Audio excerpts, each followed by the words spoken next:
આજે અમે ફિલ્ડ વિઝિટમાં આવ્યા દરમિયાન ચાની સાયકલ ટ્રેક જે અમે પહેલાં પ્લાનિંગ કરી હતી ઓલમોસ્ટ ફાઇનલ સ્ટેજીસમાં છે. લગભગ અમે 15 જુલાઈની આજુબાજુ એક્ઝિક્યુશન પૂરું કરવાનું પ્લાનિંગ નક્કી કર્યું છે.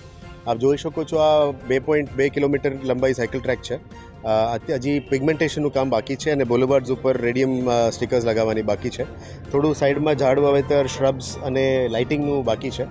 અને સાઈડમાં જે એવરી 100 મીટર્સનું જે સિમ્બોલ્સ છે એ પણ લગાવવાની બાકી છે.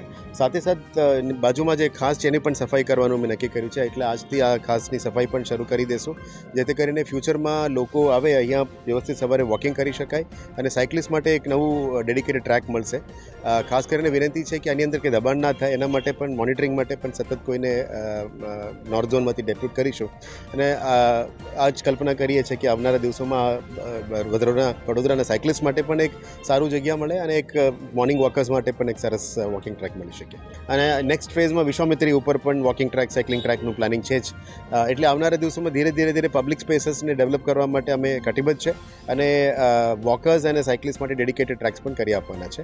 અને ખાસ કરીને નવું ડેવલપિંગ વિસ્તાર ભીલ બાયલી વિસ્તારમાં જે નવું 70 મીટર રોડ, 90 મીટર રોડ બની રહ્યા છે, ત્યાં 100% સાયકલ ટ્રેક અને કમ્પ્લીટ સ્ટ્રીટ ડિઝાઇનના સ્ટ્રીટ સાથે પણ બનાવવાની તૈયારી શરૂ કરી દીધી છે.